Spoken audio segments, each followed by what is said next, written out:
Isang mayamang ina ang nagpanggap na mahirap para subukin ang babaeng pakakasalan ng kanyang anak. Habang nasa trabaho ang kanyang anak, tahimik siyang dumating sa kanilang marangyang bahay.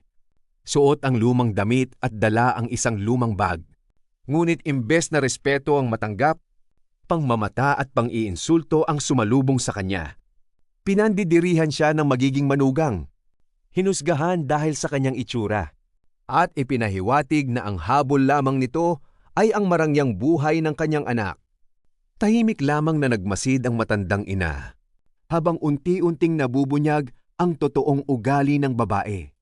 Hanggang sa dumating ang sandaling hindi na niya kailangang magpanggap.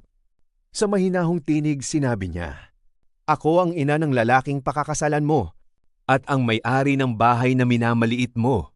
Biglang natulala ang babae at doon niya napagtanto na ang tunay na kahirapan ay wala sa pananamit, kundi nasa ugali ng taong walang respeto sa kapwa.